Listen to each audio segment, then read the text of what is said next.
안녕하세요. 정말 안녕하신지 여쭙고 싶습니다. 이민자들을 볼 때마다 감사한 마음이고 또 뭐라고 얘기할 수 없는 그런 감정이 좀 있습니다. 왜냐하면은 낯선 땅에 와서 어렵게 삶을 일구어 간다고 하는 것이 여간 어려운 일이 아님을 저는 조금은 짐작할 수 있기 때문에 이민자로서 이 땅에 오랫동안 정착하면서 살아온 여러분들의 그냥 그 모습 그 자체가 고맙고 또 뭐랄까 눈물겹고 그렇기도 합니다. 저는 오늘 어제 호주에 처음 왔습니다. 나이가 70이 돼가지고 호주에 처음 오는 게 좀 이상할 수도 있지만은 어쨌든 저는 호주에 처음 왔고요. 그러니까 우리 시드니 한인연합교회가 호주에서 제가 하는 첫 번째 말씀 전하는 시간이기도 합니다. 그래서 감사한 마음이고요, 뜻깊다고 생각을 하고요. 그런 생각이 있습니다. 미국에 자주 가게 됐는데요. 미국에서 이민 생활을 하고 있는 분들을 볼 때마다 오신 지가 얼마나 되십니까? 하고 여쭤보면 어떤 분은 54년 됐습니다. 어떤 분은 60년 됐습니다. 그런 분들도 계시고, 그러니까 초창기부터 오늘에 이르기까지 그분들이 감내해야 했던 고통의 무게, 또 서러움, 이런 것들 생각하면 얼마나 큰지 자꾸 떠올라요. 그래서 잘 버텨주신 여러분들이 너무 고맙고 감사한 마음이 들기도 합니다. 꽤 여러 해 전입니다마는 제가 교회에 있는데 수요 집회 때 난 모르는 분 한 분이 예배에 와 계셨습니다. 그리고 끝나자 제게 인사를 하면서 호주 교민이라고 그러면서 제게 감사 인사를 하시고 또 당신의 책 한 권을 제게 주셨습니다. 수필을 쓰시는 분이셨는데요. 그분의 책을 이렇게 읽다가 호주의 그 유명한 에어즈락이라고 하는 바위가 있다죠. 저는 가보지 못했습니다만은 단일 바위로는 세계 최대의 바위라고 하고, 여기에 원래 살고 있었던 선주민들은 아주 신성한 바위로 여기고 있다고 얘기하고, 그 둘레를 도는 데만도 4시간쯤 걸린다고 그러니까 상당히 큰 바위 같습니다. 근데 그분은 그 얘기를 하면서 원주민들의 말로 그 바위를 울룰루라고 부른다고 얘기했습니다. 근데 그 뜻이 뭐냐면 그늘이 지나간 자리, 그렇게 말하더군요. 그늘 한 점 없어 보이는 그 바위를 그늘이 지나간 자리, 그렇게 얘기한다고 말합니다. 그런데요, 굉장히 시적인 장소 이름이기도 한데 그분의 책에 이렇게 되어 있습니다. 그늘이 지나간 자리, 그 말이 이제 그분에게 일깨운 것이죠. 그늘 속에 뭐가 살고 있나? 그늘 속에 사는 것은 3가지의 품이 있다고 얘기를 하고 있어요. 하나는 슬픔, 두 번째는 아픔, 세 번째는 고품, 3가지의 품이 산다고 얘기를 하고 있습니다. 슬픔이라고 하는 축축한 물기, 아픔이라고 하는 명료한 통각, 고품이라고 하는 허기진 느낌들, 이게 이제 살고 있다고 얘기합니다. 그러니까 그늘이 지나간 자리라고 하는 것은 따지고 보면 우리의 인생이 그렇잖아요. 우리들도 모두 그 그늘 속에서 살아왔다고 얘기할 수 있죠. 살다 보면은 슬픔을 느끼기도 하고, 그렇죠? 때로는 아파하기도 하고, 때로 뭔가가 부족해서 허기진 느낌이 들기도 하고, 이게 이제 우리들이 그늘을 만들어내고 있는데, 교민으로 살아간다고 하는 것이 그런 시간들을 견뎌온 세월이겠다 생각하니까 우리말만 사용하며 산 나로서는 여러분들이 얼마나 고마운지 알 수 없습니다. 제가 호주 하면은 떠오르는 게 바로 그분, 저는 그 남홍숙 선생님인데, 그 선생님의 그 글을 읽으면서 이 땅에서 자녀를 키우면서 겪었던 아픔, 고통 이런 것들을 절절하게 느낄 수가 있었는데요. 또 한 번은 이 호주 하면은 떠오르는 게 또 하나 장면이 있는데요.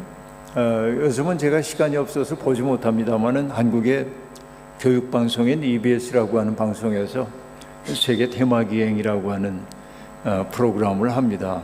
그래서 그 한 분이 자기에게 익숙한 장소에 찾아가서 사람들에게 그 장소에 대한 소개를 하고 사람들과 만나는 이야기를 보여주는데, 세계 여러 나라를 여행할 수 없는 사람들이 그 프로그램을 즐겨봅니다. 그런데 어느 때 소호주를 방문한 어떤 지질학 교수님의 이야기가 거기 등장합니다. 그분은 워낙 유명한, 한국에서 유명한 학자이신데, 그분이 이제 자기 공부하는 팀원들과 함께 호주에 왔습니다. 근데 호주에는 이 바닷가 여기에는 많은 사람들이 살지만 아주 척박한 곳이 많다면서요. 거기는 안내인 없이 들어가면은 안 되는 위험한 곳이 많이 있다고 얘기합니다. 근데 그분은 아주 전문적으로 사람들을 인도했습니다. 근데 참 재미있어요. 저보다 나이도 약간 많으신 분인데요, 약간 흥분 상태입니다. 어떤 바위를 바라보더니 막 달려가더니 그 바위에 탁 서서 사람들한테 얘기합니다. 여러분, 이 바위가 42억 년 전에 형성된 바위입니다. 40, 보면 아나 봐요. 그거를 42억 년 전에 형성됐다고 그랬던가 그래요. 정확한 숫자는 아닙니다. 그러면서 건너편에 있는 바위를 바라보더니 이렇게 얘기합니다. 저 바위는 43억 년 전에 형성된 바위입니다. 그 1억 년을 어떻게 하는지 잘 모르겠는데, 근데 그 숫자는 그렇게 뭐 큰 감동은 아니에요. 근데 그분이 그 다음에 한 얘기가 놀라웠습니다. 이렇게 얘기했습니다. 1억 년이 마주보며 인사를 하고 있네요. 그렇게. 여러분, 42억 년과 43억 년, 1억 년이 마주보고 인사를 하고 있답니다. 따지고 보니까 기가 막힌 이야기입니다. 1억 년이라는 세월은 우리의 경험 세계 속에 들어있지 않은 세계인데, 그 바위가 인사를 하고 있다고 하니까 우리를 지질학적 세계 속으로 이끌고 감을 알 수가 있었습니다. 근데 또 팀원들을 이끌고 이렇게 가다가 그 붉은 바위가 있는 계곡으로 이렇게 들어갔습니다. 바위가 온통 붉어요. 근데 이분이 이렇게 이야기를 했습니다. 여러분, 저 바위 속에 여러분의 모습이 보이십니까?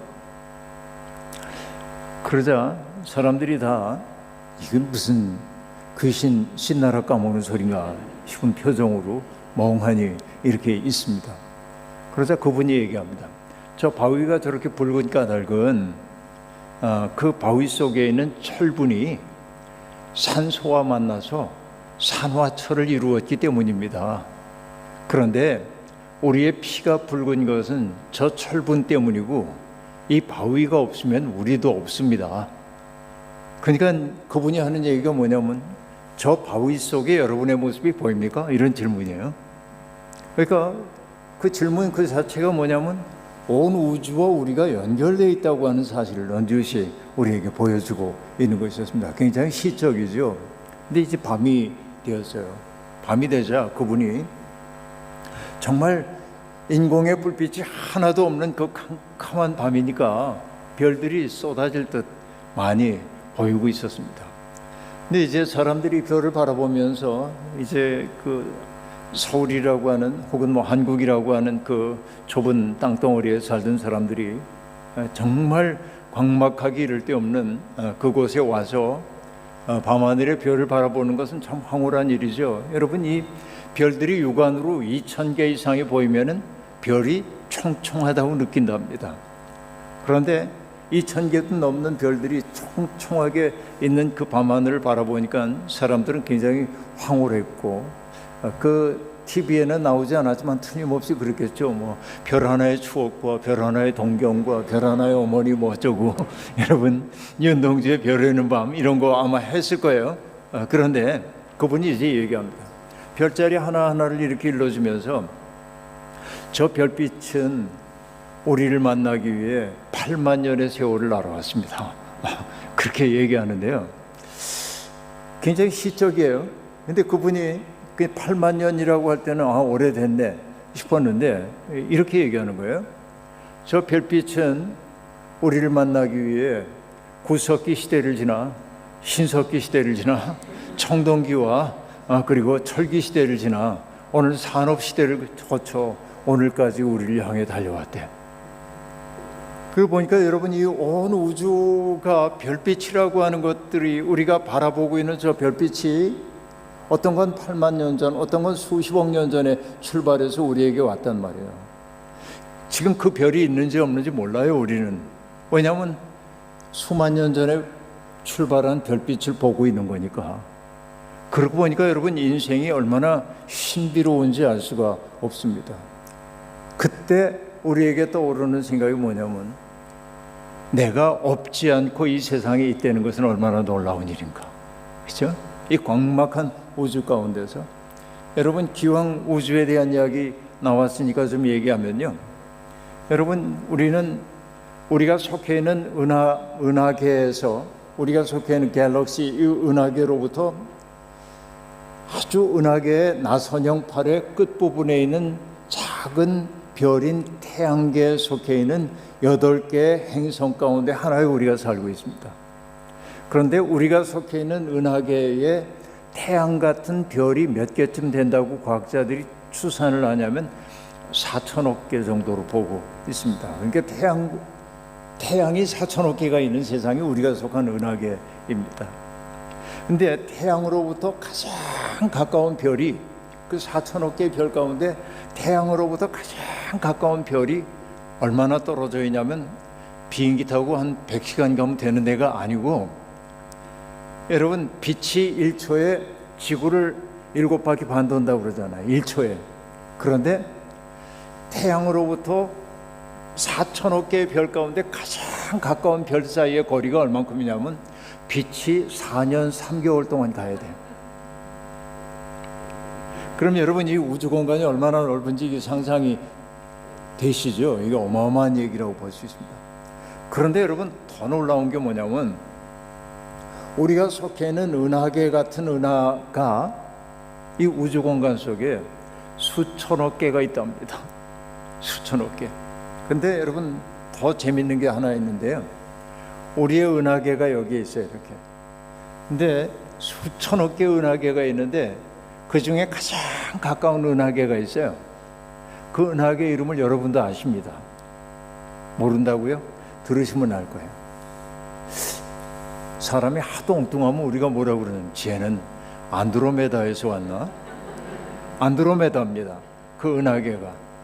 그런데 우리가 속해 있는 은하계의 중심으로부터 안드로메다의 중심까지는, 아까 금방 상상을 하셔야 돼. 우리 은하계로부터 가장 가까운 은하라고 얘기했어요. 몇 년 동안 가야 하냐면, 빛이 250만 년을 가야 있습니다. 그러니까 이제 여러분, 이 우주가 얼마나 광대한지를 우리가 이제 알 수 있는데, 그런데 여러분, 인간의 그동안의 과학 지식이라고 하는 것을 통해서 이 우주 공간 속에 인간과 같은 지적 생명체가 있는지에 대한 연구를 많이 했잖아요. 우주로부터 무슨 전파 같은 것들이 오나, 의미 있는 전파가 있는지를 알기 위해서 온 세상의 과학자들이 나서가지고 오늘까지 연구했는데 결과는 뭐냐면 없습니다, 아직은. 근데 학자들은 얘기합니다. 이 광대한 은하계에서 어딘가에 우리 같은 지적 생명체가 틀림없이 있을 거다라고 생각해요. 그러나 그건 짐작일 뿐 발견한 적은 아무도 없는 거예요. 그래서 여러분, 우리가 1979년인가 미국이 보이저 1, 2호라고 하는 그 위성을 쏘아 올립니다. 이 태양계를 탐사하기 위해서 쏘아 올렸거든요. 목성 같은 데를 탐사하기 위해서 이제 쏘아 올렸습니다. 그래서 여러분, 지금 인간이 만든 비행체 가운데 가장 멀리 간 15억 킬로미터인가 얼마를 날아간 그 보이저 1, 2호, 지금은 태양계 밖으로 간 지가 한참 됐습니다만, 이것이 이제 쭉 가다가 굉장히 중요한 결정을 하나 하는데, 토성 근처를 지날 무렵에 미국의 나사에 있는 과학자들이 중요한 결정을 하나 했어요. 그 결정은 이런 것입니다. 지금 우주를 향해 가고 있는데 우주를 찍기 위해 가고 있어요.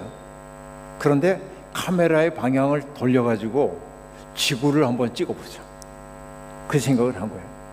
근데 찬반이 많이 있었습니다. 왜냐하면 굉장히 비싼 광학 장비를 싣고 가고 있는데 만약에 태양의 밝은 빛을 만나가지고서는 이 광학 장비가 망가지면 더 이상의 탐사가 불가능하기 때문에 해서는 안 된다 하는 사람도 있었고, 수학적으로 계산을 다 해보고 나니까 태양빛을 견딜 수 있다 하는 사람들도 있고, 그러다가 그들이 이겨서 방향을 바꿔서 찍어보기로 했습니다. 여러분, 저 먼 우주 공간에서부터 우리가 살고 있는 지구를 딱 찍었는데 지구가 얼만큼 작으냐면 점 하나가 딱 있는데, 그 우주로부터 전송된 자료가 화면 속에 딱 뜨는 순간 사람들은 하고 탄성을 올렸어요. 우리 모두가 살고 있는, 여러분 호주에 이민 와서 살고 있는 여러분, 한국에 살고 있는 우리, 이런 이들이 다 살고 있는 이 지구라고 하는 이 별도 아닌 항성이 점 하나예요. 근데 그 점이 약간 푸른 빛을 띠고 있는 점이에요. 그 과학자들이 그 점의 이름을 이렇게 붙였습니다. Pale Blue Dot 그랬어요. Pale, 창백한, Blue, 푸른, Dot, 점, 창백한 푸른 점. 이 우주 공간 속에서 지구라고 하는 게 창백한 푸른 점에 불과한 거예요. 그런데 여러분, 천문학자인 칼 세이건이라고 하는 분이 창백한 푸른 점이라고 하는 책을 썼는데 그 책에서 이렇게 얘기합니다. 이게 놀라운 얘기가 여기 등장하는데요. 우리의 고향인 저 점에 당신이 사랑하는 모든 사람들, 우리의 어머니와 아버지, 영웅과 겁쟁이, 왕과 농부, 선생님들, 부패한 정치인들, 모든 슈퍼스타, 최고 지도자들, 인류 역사 속의 모든 성인과 죄인들이 고작 저 먼지만한 창백한 푸른 점 위에 존재한다. 지구는 우주라는 거대한 극장의 작디 작은 무대다. 우리가 우주 속에 특별한 존재라는 착각 때문에 너무 많은 싸움과 증오가 존재한다. 그래서 우리는 겸손해져야 한다. 우리는 서로에게 친절해야 하며 우리의 유일한 보금자리인 창백한 푸른 점을 소중히 보관해야 한다. 이렇게 썼습니다. 여러분, 이것이 얼마나 감동적인 문장인지 알 수 없습니다. 우리는 오늘도 내가 옳으니 이렇게 다투면서 살고 있죠. 전쟁이 끝나지 않죠. 그리고 세계 도처에서 갈등이 벌어지고 있습니다. 내 나라 우리 싸우고 있습니다. 그런데 여러분, 멀리 떨어져서 바라보니까 국경이라는 것도 의미 없고 인종이라는 것도 의미 없고 우리가 이 세상에 존재한다는 그 사실 자체가 기적임을 알 수 있는 거예요. 그러니까 여러분, 지구는 뭐냐면 우주적 기적이에요.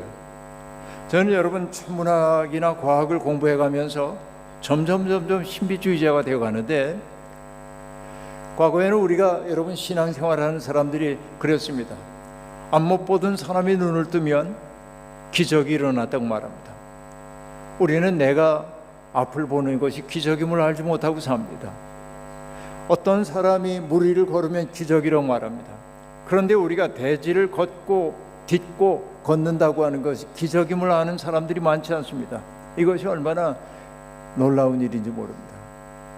여러분, 얼마 전에 제가 손녀들과 함께 어디를 이렇게 가다가 붉은 흙이 이렇게 떨어져 있는 것을 보고 손녀들에게 이렇게 물어봤습니다. 얘들아, 저 흙이 어떻게 만들어졌는지 아니?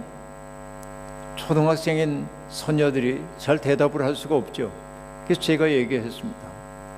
저 흙 한 줌이 생기기까지는 말이야, 온 우주가 노력을 해야 돼. 바위가 침식작용 설명해주고 풍화작용을 거쳐가지고 애들이 어떻게 부스러져가지고서는 미생물들이 작동해가지고 흙 한 줌 만들어지기까지 10,000년 내지 100,000년이 걸린단다.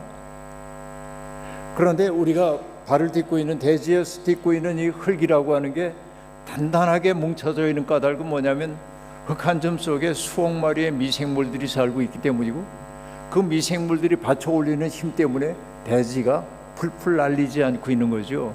그러니까 뭐예요? 우리가 살고 있는 세상은 신비롭기 이를 데 없는 세상입니다. 그러니까 그걸 알고 나면 여기 풀 한 포기가 피어 있는 것도 기적이고요. 그렇죠? 오늘도 여러분 파라마타 파악을 제가 걸었는데 아름다운 새소리를 이렇게 들으면서 아내도 그렇고 저도 그렇고 새소리가 너무 아름다운 거예요. 새소리가 내 귀에 들려온다는 것도 기적이고요. 그리고 여러분 정말 물이 졸졸졸졸 흐른다고 하는 것도 기적이고요. 그 모든 것들이 기적 아닌 것들이 없는 거예요. 이게 신비한 세상입니다. 이 신비한 세상 속에 우리들이 다른 존재도 아니고 인간으로 이 세상에 보냄을 받았다고 하는 것은 기적 가운데 가장 큰 기적이 아닐 수가 없다. 그렇죠? 저는 그렇게 생각하는 거예요. 그래서 오늘 함께 읽었던 이 시편 본문 말씀이 이렇게 얘기하고 있잖아요. 여호와 우리 주여, 주의 이름이 온 땅에 어찌 그리 아름다운지요, 주의 영광이 하늘을 덮었나이다. 이렇게 시작되고 있는데, 그러니까 우리가 땅의 현실에만 눈을 받고 살 땐 보이지 않던 진실이 뭐냐면 이 광대하고 아름다운 세계 앞에서 그 아름다움들을 내가 느낄 수 있게 될 때 내 삶이 기적임을 알게 되고, 내 삶이 기적임을 아는 순간 내 옆에 있는 사람도 소중한 존재인 것을 알게 되는 거죠. 우리가 신앙생활을 한다고 하는 것은 어떤 것입니까? 다른 것 아니죠.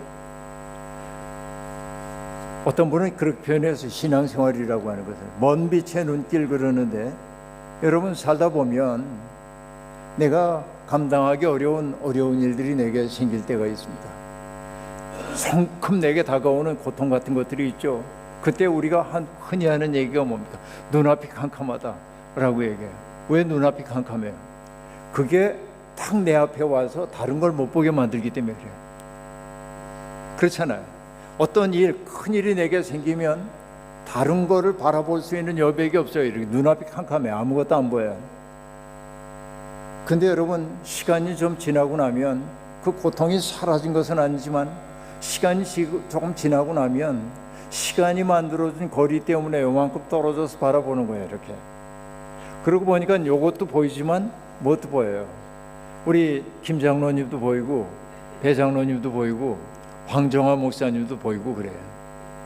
저분들을 보고 나니까 어떤 마음이 드냐면, 그래, 내가 지금 겪고 있는 일이 어렵긴 해. 하지만 인생은 계속되니까. 그죠? 그런데 여러분 신앙이라는 건 뭐예요? 하나님의 눈으로 내 인생을 바라보는 거잖아요. 더 높은 눈으로 나를 바라보는 거잖아요. 그 눈 하나를 얻기 위해서 우리들이 이 자리에 있다는 얘기입니다. 높은 산에 올라가면요, 저는 서울에 있으니까 북한산이나 도봉산만 올라가도 꼭대기에 딱 올라가면 그 밑에 성냥갑처럼 쭉 있는 아파트를 보면서, 여러분 땅 아래 현실 속에는 어땠습니까?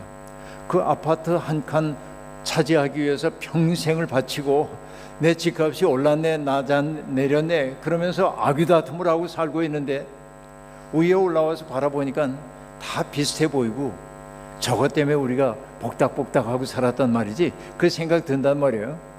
그러니까 여러분 높은 관점을 얻고 나면 내 인생이 기적이라고 하는 사실이 고마움으로 느껴지기 시작하는 거예요. 나라고 하는 한 존재가 여기에 있기까지 온 우주가 동참했다고 하는 사실을 비로소 깨닫기 시작하는 거예요. 여러분 어제도 어느 곳에서 평화 노래꾼인 홍순관이라고 하는 이가 노래를 부르는 모임에 제 아는 지인들이 갔다고 제게 연락을 해왔습니다. 근데 그분의 노래 가운데 이런 게 있어요. 쌀 한 톨의 무게라고 한 노래가 있어요. 여러분 쌀 한 톨을 손바닥 위에 올려놓고 무게를 달아본다는 거예요. 얼마나 될까요 여러분? 쌀 한 톨이 0.042g? 그냥 해본 소리예요. 얼마인지 잘 모르겠는데, 여러분 쌀 한 톨을 손바닥 위에 올려놓고 무게를 달아본다 라고 얘기합니다. 그리고 그 다음에 하는 얘기가 뭐냐면, 이 쌀 한 톨 속엔 뭐가 들어가 있는 거예요? 햇빛도 들어와 있고 달빛도 들어와 있고 그리고 바람도 들어와 있고 그리고 풍뎅이의 노동도 들어와 있고 농부의 땀방울도 들어와 있고, 그렇죠? 물들의 수고도 있고, 그걸 다 얘기해요. 그래서 시인은 뭐라고 얘기하냐면 쌀 한 톨의 무게는 온 우주의 무게래. 여러분, 이게 신비한 세상 아닙니까? 우리가 먹는 먹거리 하나하나가 만들어지기 위해서 그렇게 많은 우주적 기운들이 동참하고 있단 말이죠. 이게 얼마나 놀라운 일인지 모릅니다. 제가 좋아하는 목사님 한 분이 어느 날 유자차를 먹다가 문득 깨달음이 왔는지 이런 시를 썼습니다. 유자차를 뜨거운 물에 풀어 마신다. 지난 여름 아무도 몰래 내려앉은 햇살을 물에 풀어 마신다. 그랬어요. 여러분, 유자차 한 잔을 지금 물에 타 먹습니다. 그럼 보통은 어떡하죠? 마셔보고 맛있네. 이게 유자차 어디 거야? 이거 한 살림 거야? 예? 사람들은 그런 데 관심이 있어요. 그런데 그분은 지금 뭐라고 얘기합니까? 지난 여름 아무도 몰래 그 유자에 내려앉은 햇살을 풀어 마신다는 거예요. 이게 시적 세계이죠. 신앙이란 결국 뭐냐면 시적 세계를 향해 나가는 과정이란 말이에요. 우리들이 산문적 현실 속에 살고 있는데, 그러고 보면 여러분, 내가 이 세상에 없지 않고 있다는 사실이 얼마나 큰 기적인지, 내가 사랑해야 할 사람이 내 옆에 있고 나를 사랑하는 사람이 내 곁에 있다는 것이 얼마나 놀라운 일인지. 그렇죠?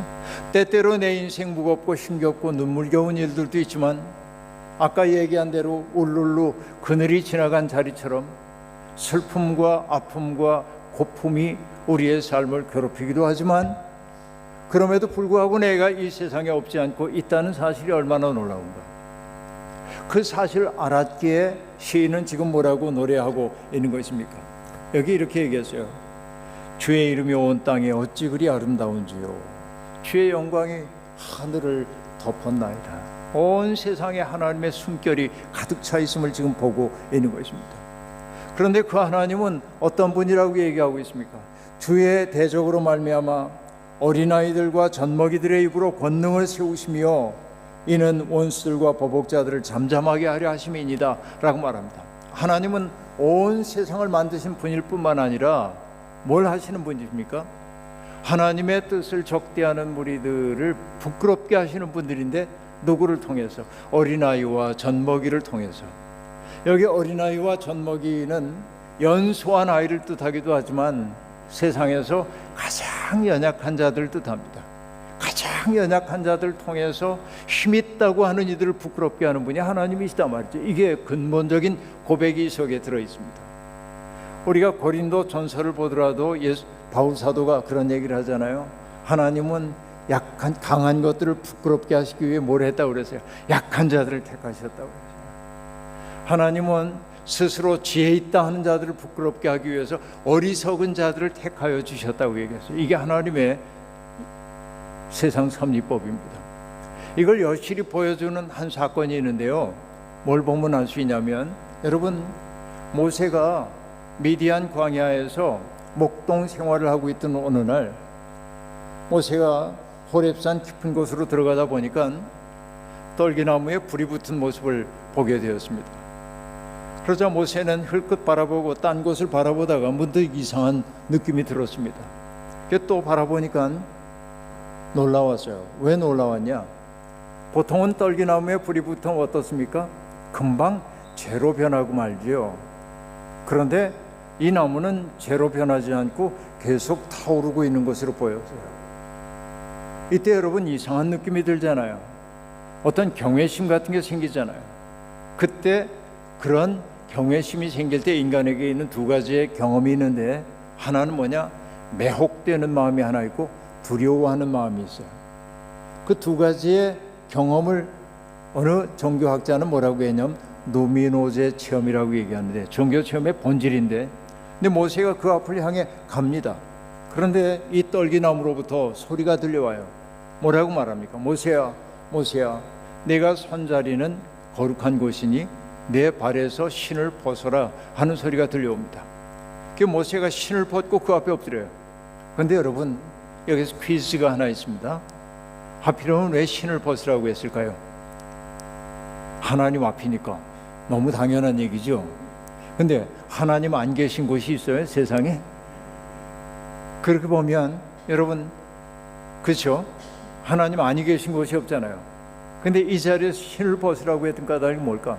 생각해 보면 신발은 여러분 사람의 정체성을 나타내는 것입니다. 고대로부터 그랬습니다. 여러분, 우리가 어디 취직하려고 그러면 이력서 쓰죠. 이력서 씁니다. 근데 여러분, 한자 테스트를 하겠습니다. 서자는 무슨 서자예요? 편지 이런 걸 나타낼 때 서예요. 력은 뭐예요? 역사할 때 력이죠. 리는 뭐예요? 이력서 할 때 이. 그게 문제죠. 력과 서는 알겠는데 이는 모르겠죠. 그 리자는 신발 리자입니다. 그러니까 이력서라고 하는 건 뭐냐면 내 신발의 역사예요. 그러니까 그 얘기는 결국 뭐예요? 요즘으로 얘기하면 나의 스펙입니다. 그러니까 하나님이 모세에게 지금 하고 있는 얘기 뭐냐면 너의 스펙, 이집트의 왕자로 살았다고 하는 너의 스펙, 그리고 미디안 제사장의 사위로 살아왔던 너의 스펙, 그리고 내가 가지고 있는 경험, 내가 가지고 있는 어떤 생각, 그 모든 거 내 거라고 생각했던 것을 내려놓고 순전한 마음으로 내 앞에 서라 하는 얘기예요. 그런데 여러분, 여기에서 제가 오늘 그 사건 얘기를 하려는 건 아니니까 드리고자 하는 말씀은 뭐냐면, 떨기나무라고 하는 것이 어떻습니까? 이런 나무거든요. 나무가 아닙니다. 사실은 나무라고 얘기할 수 없이 작아요. 나무이긴 하지만 우리로 얘기하면 개나리 같은 종류예요. 다시 얘기하면 여러분, 더위에 지친 나그네들에게 그림자 하나 드리워줄 수가 없습니다. 키가 작기 때문에. 그리고 집을 짓거나 할 때 목재로 사용할 수도 없습니다. 너무 작기 때문에. 그래서 여러분, 떨기나무는 뭐의 상징이냐면 쓸모없음의 상징입니다. 쓸모없는 거예요. 아무 쓸모없는 거예요. 아무짝에도. 그러니까 쓸모없기 때문에 어떻습니까? 아무의 주목도 받지 못합니다. 그리고 그 쓸모없는 자들은, 그 쓸모없는 나무는 어떻습니까? 뜨거운 바람이 불어오고 뜨거운 햇살이 내리쬐면은 불타서 사라지기도 해요. 아무도 관심을 두지 않습니다. 그런데 하나님이 거기 임하시자 어떻게 됐다고요? 빛이 났다. burning bush. 불타는 것 같으나 사라지지 않고 빛나게 만들었다. 그럼 여러분, 이 떨기나무가 상징하는 것은 뭡니까? 보잘것없는 것이라고 얘기했죠. 보잘것없는 것은 결국 뭘 뜻합니까? 보잘것없는 사람들이에요.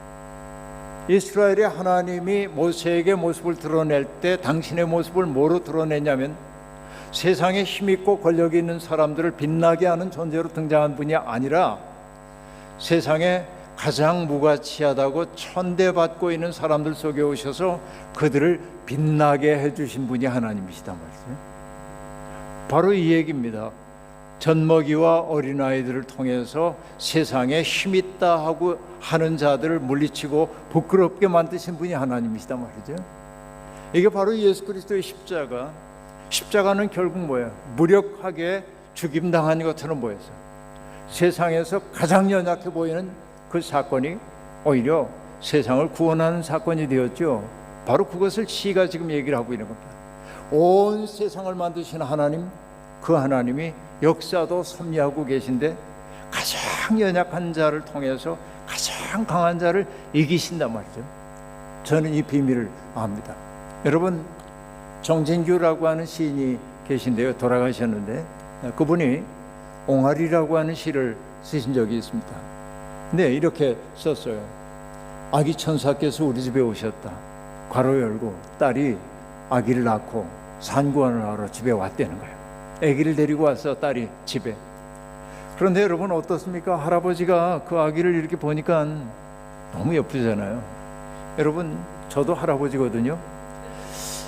제가 우리 자식들 키울 때는 자식들이 그렇게 이쁜 줄 몰랐어. 얘들아 미안하다. 근데 그건 진실이란다. 그렇게 예쁜 줄 몰랐어요. 근데 손자 손녀를 낳으니까 보니까 얼마나 이쁜지 모릅니다. 그래서 여러분, 제가 이제 우리 친구들도 할아버지 되면은 할아버지 월드에 오신 걸 환영합니다 하고 축하 메시지를 보내는데, 새로운 세상이 열려요. 근데 이 시인이, 저보다 나이도 많은 시인이 뭐라고 얘기하냐면, 아기가 옹알옹알 하잖아요. 이제 버둥버둥하고 옹알옹알합니다. 근데 이렇게 얘기해. 하나님은 아이를 세상에 보내실 때 옹알이 하나만 가르쳐 보내셨다. 그죠? 아무한테도 안 배웠는데 애가 옹알이를 해. 근데 시인이 그 다음에 이렇게 얘기합니다. 옹알이는 의미도 무의미도 다 통한다. 그렇게 말해요. 여러분, 애가 이렇게 버둥버둥하면서 옹알옹알해요. 그러면 어떤 어른이 가가지고선 얘가 뭐라는 거야? 너 인마 알아듣게 얘기를 해야지. 그러고 가는 어른 아무도 없어요. 애가 옹알옹알하면 어때요? 나이가 많든 적든 뭐 어떤 사람이든지 가가지고 그리고, 그렇죠? 애하고 똑같이 되잖아요. 옹알옹알 하잖아요. 어른도. 그래서 저는 아기들 앞에 가는 어른들의 모습을 이렇게 표현합니다. 가장 말랑한 모험을 가지고 가. 내 속에 있는 거친 거 다 버리고 가장 말랑한 것 가지고 애한테 다가가는 거예요. 그러니까 결국 어떤 거예요? 가장 연약한 것이 나를 치유해. 그렇잖아요. 아기가 나를 치유한단 말이야. 그래서 그 시인이 마지막에 뭐라고 얘기하냐면, 그래서 나는 시인으로서의 나의 언어를 반납했다. 옹알이를 무슨 시적 언어가 당할 수가 있어요? 당할 수가 없어요. 이겁니다, 여러분. 인생이라는 게. 때때로 보면 취약한 것이 우리를 치유할 때가 있습니다. 어떤 사람이 아주 까칠하던 사람이 있는데, 까칠하고 제잘난 맛에 살고 있던 사람인데 갑자기 큰 병 걸려서 죽음 앞에 서고 나면 조금 겸손해집니다. 인생이 얼마나 신비한지를 알아. 여러분, 연약함이 복이 되고 한다는 것을 알 수 있는데요. 그러니까 이게 인생의 이치 가운데 하나입니다. 가장 연약한 자가 가장 강한 자를 부끄럽게 만든단 말이죠. 그러면서 시인이 얘기합니다. 주의 손가락으로 만드신 주의 하늘과 주께서 베풀어 주신 달과 별들을 내가 보니, 이 큰 세계를 내가 보니까 나는 이 하나님의 세계 속에 그냥 초대를 받은 존재임을 알 수 있고, 그러고 나니까 드는 생각이 뭐예요? 사람이 무엇이길래 주께서 그를 생각하시며 인자가 무엇이기에 주께서 그를 돌보시나이까. 내가 하나님의 돌봄을 받아야 할 자격이 있는 것도 아니고, 이 광대한 우주 가운데 나는 먼지보다도 작은 존재인데 하나님이 내 기도를 들으시고, 하나님이 내 슬픔 때문에 함께 아파하시고, 하나님이 내 기쁨 때문에 기뻐하시는 이것을 생각하니까 내가 뭐길래 주께서 이렇게 사랑해 주십니까? 그 얘기. 여러분, 생각해 보면 그렇죠. 인간은 하나님의 기쁨 속에 동참하도록 부름을 받은 존재입니다. 하나님은 창조된 세상을 바라볼 때마다 보기에 좋았다고 하면서 기뻐하셨어요. 그리고 하나님의 인간을 만드신 까닭이 뭔지 아십니까?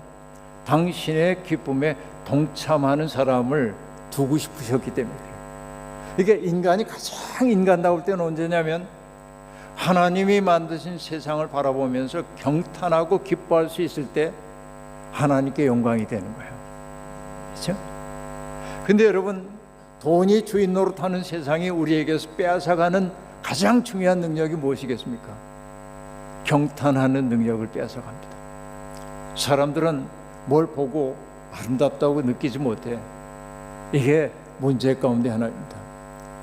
여러분, 제가 청년들하고 함께 산길을 걷거나 그러면은 가끔 이제 봄산에 이렇게 가다가 피어있는 꽃을 보고 청년들에게 물어요. 저 꽃 이름이 뭔지 알아? 몰라요. 저거 봄이 올 때 맨 먼저 이렇게 피어나서 봄을 맞이한다고 해서 봄까치꽃이라고 그래. 네. 또 이렇게 눈 속에 피어있는 꽃이 하나 있어요. 그 꽃이 뭐냐면 노란색 꽃을 피워요.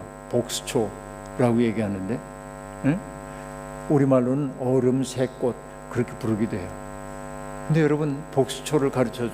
그리고 이제 얘기하는 거예요. 이 복수초가 이 추운 겨울에 아직 봄도 되지 않는데 왜 이렇게 피었을까? 몰라요. 알 수가 없지. 얘가 왜 피는지 어떻게 알아? 얘가 살아남기 위한 생존 전략이야. 얼마나 놀라운 전략인지 모릅니다. 왜? 얘는 키가 작아요. 그러니까 여러분, 다른 나무들이 잎이 막 자라서 봄이 돼서 잎이 자라고 그러면은 햇빛을 가려서 얘가 살 수가 없어. 그러니까 다른 나무들이 깨어나기 전에 제일 먼저 깨어나야 돼. 그래서 얘는 전략으로 아직 겨울이 다 가시지 않았을 때 피어나기로 작정한 거야. 근데 문제가 좀 있어요. 뭡니까? 너무 추우면 얼어 죽어. 그래서 얘는 전략으로 뭘 만드냐면 자기 몸속에 부동액을 만들었어요. 얼지 않게 부동액을 만들고 꽃을 이렇게 피워요. 근데 문제가 있어요. 어떤 문제가 또 있습니까? 꽃이 피는 것은 열매를 맺기 위함이고 자식 번성하기 위함인데 저기에 수분바지를 해줘야 하는 곤충들이 있어야 하잖아요. 벌이나 나비 같은 곤충이 있어야 하잖아요. 근데 봄이 아직 되지 않았으니 얘들이 못 와요. 그런데 벌과 나비 말고 겨울을 나는 곤충들도 있어요. 더러. 근데 얘들도 겨울 나기가 너무 힘들기 때문에 따뜻한 곳 찾거든요. 그래서 이 복수초는 뭘 만드냐면 자기의 몸의 온도를 주변 온도보다 3도 정도를 높게 만들어요. 그러니까 곤충들이 따뜻한 곳을 찾아서 거기 와가지고 머물고 가면서 수분 활동을 해주는 거예요. 그래서 복수초는 피어납니다. 청년들에게 그런 설명도 해줘요. 가다가 이 꽃은 뭔지 알아? 몰라요. 이건 산수유꽃이야. 이건 뭔지 알아? 몰라요. 노랑 양지꽃이야. 예. 가다가 이제 또 물어봐. 이건 뭔지 알아? 그럼 그 다음부터는 민망하니까 이렇게 얘기합니다. 노란 꽃이요. 노란 꽃이요. 저건 빨간 꽃이요. 여러분, 이게 뭐냐면 우리가 이 아름다운 자연의 세계 속에 살면서도 우리들이 그것들을 이름으로 알지 못하기 때문에 그냥 기적들 사이를 그냥 안못 보는 사람처럼 지나쳐가고 있는 것이죠. 근데 저는 늘 얘기해 봅니다. 예를 들면 여러분, 공원에 가가지고서는 꽃들이 자라는 그런 모습들을 바라보거나, 예를 들면 이런 것도 얘기할 수 있겠는데, 오동나무 같은 나무 아시죠 여러분? 오동나무도 똑같습니다. 산과 들이 만나는 지점에서 오동나무가 주로 피어나는데 거긴 경쟁이 치열합니다. 생존 조건이 좋기 때문에. 그래서 오동나무는 빨리 자라기 위한 속성 재배를 위해서 스스로 뭘 만드냐면 잎을 크게 만들어요. 그래서 여러분, 큰 오동나무의 잎은 그렇게 크지 않습니다. 근데 어린 오동나무의 잎은 엄청 큽니다. 왜? 광합성을 빨리 하기 위해서. 근데 그것만 가지고도 부족하다고 느꼈기 때문에 이 오동나무는 뭘 하냐면 자기의 몸통을 초록색으로 바꿔서 몸통으로도 광합성을 합니다. 그러면서 쭉 자라는 거예요. 여러분, 이 생명의 세계라고 하는 것이 신비하게 이를 데가 없는 것입니다. 그러니까 이런 세계, 하나님이 만드신 이런 세계 속에 우리들이 부름을 받았고, 그러니까 하나님이 우리에게 요구하는 바라신 바는 뭐냐면 하나님의 그 멋진 작품들을 바라보면서 함께 경탄하고 기뻐하고 생명이 얼마나 신비한지를 우리가 알기 시작해야 돼요. 근데 생명의 신비를 알기 시작할 때 우리에게 어떤 태도가 생각되냐면 존중하기 시작해요. 하나하나를. 문제는 뭐냐면 내가 알지 못하는 것은 함부로 허비를 하더라는 얘기입니다. 여러분, 여기 이제 우리 애기들도 몇 명 보이고 그러는데요. 제가 이제 그 교회에 이렇게 있는데 예배 다 마치고 난 예배 다 마치고 오후가 돼가지고 교회가 이제 교인들 좀 떠나가고 몇 사람만 이렇게 남아 있는데 아직 유치원 정도 되는 아이들이 엄마가 가지 않고 있으니까 막 뛰어놀고 있었어. 술래잡기 놀이도 하고 가서 뭐 얼음땡 놀이도 하고 애들이 막 달아나다가 화단으로 들어가가지고 꽃을 밟고 막 지나가기도 하고 그래. 그래서 제가 불렀어요. 그 아이 하나를 일로 와라. 그랬더니 애가 긴장하고 저한테 옵니다. 왜? 애도 제가 대빵이라는 걸 알아요. 이 교회 대빵이 저분이다 하는 걸 아니까 대빵이 부르니까 약간 긴장해가지고 저한테 이제 이렇게 왔어요. 그래서 제가 아이 손을 붙잡고 화단으로 갔어요. 그때 화단에 마침 피어있던 꽃이 뭐냐면 분꽃이 피어 있었습니다. 분홍색 분꽃이 피어 있고 열매까지 맺혀 있었습니다. 애한테 물었어요. 이 꽃 이름이 뭔지 알아? 알 리가 없죠, 애가. 그래서 알려줬어요. 이게 분꽃이야, 분꽃. 이렇게 애가 가만히 있어. 그래서 열매를 하나 따가지고 애 손바닥에 올려놨어요. 까만 열매를. 이게 뭐니? 그래. 씨요. 그치? 한번 씨를 한번 부스려 보자.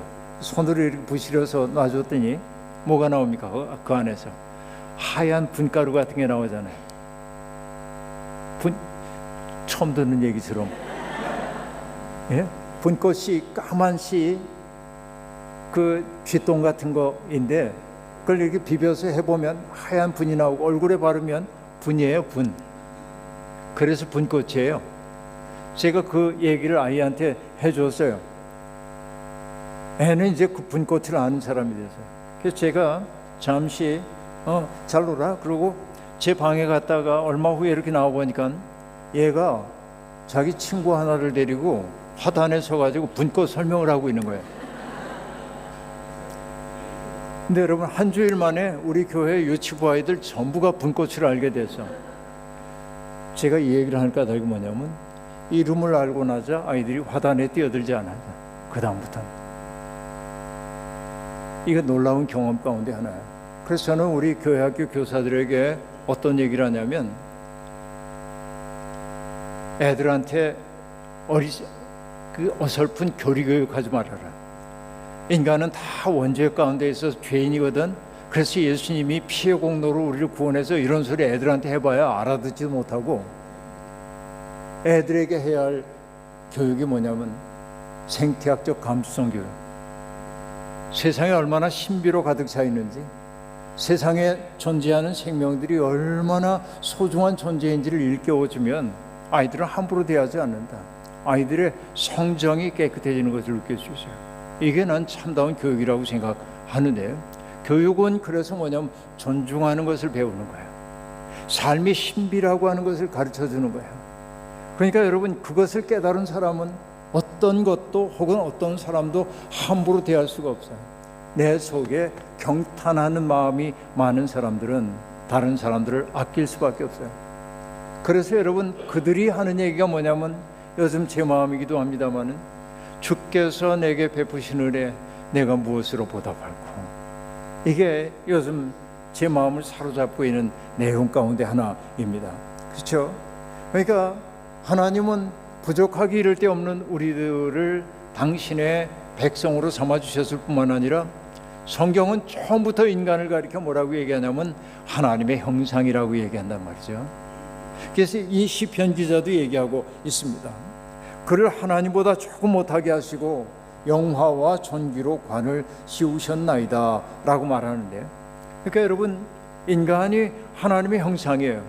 그러면 여러분, 인간이 하나님의 형상이란 말의 의미는 신학적으로 얘기하자고 한다면 얼마든지 얘기할 수 있습니다. 그런데 여러분, 그 얘기 다 그만두고요, 간단하게 얘기할게요. 여러분, 제가 하나님의 형상임을 믿으십니까?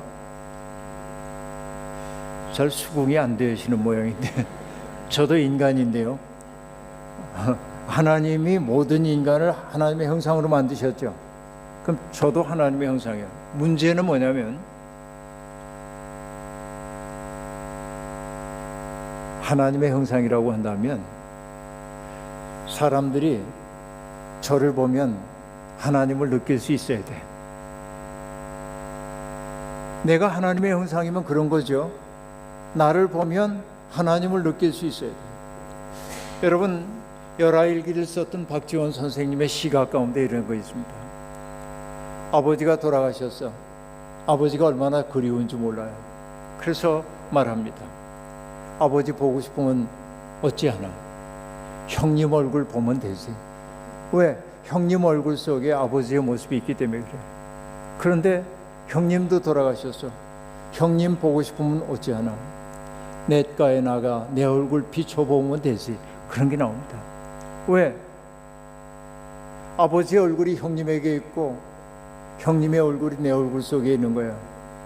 우리가 하나님의 백성이라고 한다면, 정말 하나님의 형상이라고 한다면 사람들이 나를 통해 하나님을 볼 수 있도록 살아야 돼. 이게 우리들의 과제예요. 이게 천사보다 조금 못하게 하고 인간을 이렇게 소중하게 여겼다는 시인의 고백 속에 담겨있는 의미입니다. 근데 문제는 뭐예요? 당신을 봐도 하나님이 안 느껴져. 이런 얘기를 듣는 거예요. 뭐 때문에 그래요? 간단합니다. 우리가 불투명해졌기 때문에 그렇습니다. 불투명해졌다는 얘기는 뭐냐면 하나님의 형상 위에 뭔가가 잔뜩 끼인 거예요. 이렇게 뭔가가 자꾸 먼지가 내려앉은 것처럼 자꾸 뭐가 끼었어요. 뭡니까? 내 욕심, 나 중심으로 살아가는 거, 남의 아픈 사정 같은 거 헤아리지 않는 무정한 마음들, 그렇죠? 내 배부터 채우고 말겠다고 하는 욕심들, 이런 것들이 나를 가득 채워서 내가 불투명하게 되어서, 그럼 여러분, 내가 하나님의 형상이 되기 위해서는 뭡니까? 이 불투명해진 이것들을 닦아야 돼. 그런데 그 나를 불투명하게 만든 그 모든 것들을 통칭하여 기독교는 뭐라고 얘기하는? 죄라고 얘기해요. 죄라고 하는 것은 내가 누군가에게 저지른 나쁜 행동도 죄이지만 하나님의 형상답게 살지 못한 모든 것들이 다 죄란 말이에요. 그러니까 나를 중심에 놓고 세상을 바라보는 그 모든 것들이 나를 불투명하게 만들었어요. 그런데 여러분, 내가 투명해지는 때는 언제인지 아십니까? 하나님의 은혜가 나를 씻어주실 때뿐입니다. 내 힘으로 안 되거든요. 바울 사도도 얘기했어요. 로마서 7장에서 자기의 고민을 얘기합니다. 선을 행하려는 마음은 내게 있는데 번번이 애가 악을 행하더라는 거예요. 그게 바울 사도가 고민을 합니다. 왜 나는 이렇게 부조화를 이루고 있는가? 선을 행하고자 하는 나와 번번이 악을 행하는 나가 분열되어 있는 것을 바울 사도는 고통스러워합니다. 그러다 문득 깨달아요. 내 속에 다른 법이 있어서 나를 죄에게로 끌고 가는 것을 알게 되었고, 바울은 그 법의 이름을 죄의 법이라고 얘기했어요. 죄의 법이 나를 지배하고 있어요. 그런데 바울이 얘기합니다. 그 죄의 법을 이길 힘이 내게 없다는 걸 알아요. 여러분, 그래서 바울 사도가 하는 얘기가 뭐죠? 오호라, 나는 곤고한 자로다. 누가 이 사망의 몸에서 나를 구원하랴. 내 힘으로 할 수 없어. 내가 나를 투명하게 닦아낼 수가 없는 거예요. 그때 여러분, 누가 이 사망의 몸에서 나를 구원하랴 할 때 바로 그 마음에 임하는 것이 뭡니까? 주님의 은혜란 말이죠. 여러분, 저도요, 교회 처음 나갔을 때, 저는 청년 시절에 교회를 처음 나갔는데, 제가 교회에서 제일 듣기 싫어했던 말 가운데 하나가 뭐냐면, 인간은 죄인이다 하는 말 정말 듣기 싫어했고, 여기 장로님들이 기도할 때마다 그때 기도에 통상적 문구가 있었어요. 뭐라고 하냐면, 이 버러지만 또 못한 죄인을 하고 얘기하면 저 도저한 자기 비하, 그러면서 속상해가지고 아멘 안 했어요. 절대로. 찬송가 부를 때도 전 믿음이 없을 테니까 주홍빛 같은 내 죄, 흰눈같이 되려, 내 죄가 뭐 그렇게 많다고, 나처럼 도덕적으로 산 사람이 좀 나와보라 그래. 이런 생각이 저한테 있었어요. 왜냐하면 전 율법주의자였거든요. 교회 안 다녔지만. 학교에서 하지 말라는 일은 절대로 안 했어요. 얼마나 제가 정말 답답한 인간이었냐면, 겨울에 얼마나 추워요, 옛날에. 그런데 제가 한강변에 살았거든요. 근데 나는 너무 가난해가지고 버스를 2번 타야 학교 갔는데 버스 2번 탈 돈이 안 돼요. 그래서 한 25분쯤 걸어가서 거기에서 버스 한 번을 타고 가야 하는데, 한강 강바람 타고 겨울에 걸어가는 거 보통 어려운 일이 아니에요. 그때 교복만 입었잖아요. 잠바도 못 입게 하고.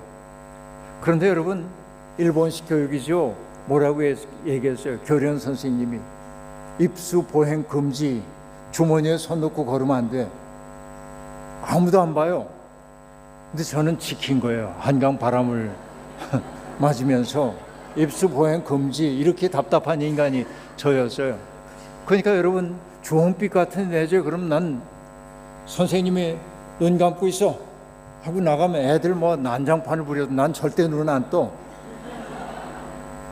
나 스스로 생각해도 너무 답답한 인간인데 지금. 그러니까 그런 판단이 드는 거예요. 나보고 자꾸 죄인이라고 그래. 그거 너무 싫었어요. 근데 여러분, 어느 날 어느 곳에 가서 기도를 하는데 전혀 내 의지와 상관없이 내 죄가 보이기 시작하는데, 그때의 경험을 여러분, 성 어거스틴의 고백대로 얘기하면 이런 거예요. 어거스틴이 그런 얘기를 해요. 내가 보기 싫어 내 뒤로 돌려놓았던 내 모습을 주께서는 내 눈앞에 들이대며 보라시는 것이었습니다. 그러니까 눈물이 내가 그런 거예요. 내 속마음 속에 감춰져 있던 음습한 나의 죄성 같은 것들이 막 내 눈앞에 보이는 거예요. 내가 보기 싫어서 숨겨뒀던 내 모습, 나는 떳떳하고 정직하고 난 깨끗하고 난 다 지켰고, 이렇게 말하면서 내 마음속에 깃들여 있던 그 부끄럽고 더러웠던 것들이 자꾸 드러나니까 견딜 수가 없는 거예요. 뚝이 터졌어요. 눈물이 흘러요. 눈물 콧물이 다 쏟아져요. 어찌할 바를 모르겠어요. 주체가 안 돼. 나는 남들 앞에 이런 모습 보이는 거 싫은데 주체가 되지 않아요. 내 속이 다 비워지고 나니까 내가 완전히 속이 텅 빈 사람이 된 것 같은 느낌이 드는 거예요. 그때 제가 느낀 게 뭐냐면, 누군가 다정하게 나를 품에 안는 느낌을 받았어요. 그리고 내 마음속에 우연히 찾아왔어요. 내 마음의 고통을 내가 안다. 내가 너를 사랑한다. 여러분, 제가 목회자로 오늘까지 이제 45년째입니다만, 은퇴하긴 했습니다만, 어려운 고비 많았는데도 그 고비를 넘을 수 있었던 건 뭐냐면, 바로 그때 나를 안아주셨던 그 따뜻함이에요. 내가 씻기워지는 것을 경험했기 때문에 그래요. 이렇게 죄라고 하는 건 내가 청산할 수 있는 게 아니에요. 그분의 은혜가 우리를 깨끗하게 만드는 것이죠. 그 하나님의 은혜의 신비 속에 우리들이 깊이 들어가게 되면, 우리는 이 시인처럼 내가 무엇이길래 우리에게 인자의 관을 씌워주시고, 내가 무엇이길래 이렇게 귀하게 여겨주십니까? 주님의 사랑이 내게 과분합니다. 감사합니다 한 마음으로 살게 되는 것이지요. 그래요, 여러분, 하나님이 우리를 불러주시고 우리를 구원해 주신 까닭은 뭐냐면, 주님을 알지 못하는 사람들이 온통 마음에 갈등하고 미워하고 땅의 현실에 붙박혀 이렇게 살고 있을 때, 우리는 다른 세계관을 가지고 세상을 바라보면서 세상에 있는 존재 하나하나가 얼마나 귀한지를 말로가 아니라 우리의 삶으로, 눈빛으로, 태도로 입증해 보여서 내 주변에 있는 사람들이 거기에 감화되도록 하기 위해 우리를 세워주셨다. 이것이 우리의 소명이다 하는 얘기입니다. 그래서 여러분, 저는 요즘 다니면서 우리 교인들에게 어둠옷이 가든지 하는 얘기가 있는데, 나는 하나님이 나를 이 세상에 두신 까닭이 뭐냐면, 하나님은 나를 통해서만 하실 수 있는 일이기 때문에 나를 이 세상에 두셨어요. 어느 누구도 대체할 수 없어요. 제 아내에게는 저 말고는 다른 남편이 있을 수가 없습니다. 아마 맞을 거예요. 그렇다고 한다면 뭐냐면, 내가 아내에게 잘해줘야죠. 왜?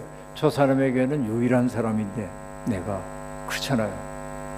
그러니까 여러분, 나는 하나님의 꿈을 이루기 위한 통로이기도 하고, 나는 하나님의 꿈이에요. 이 자리에 있는 모든 분들이 그럽니다.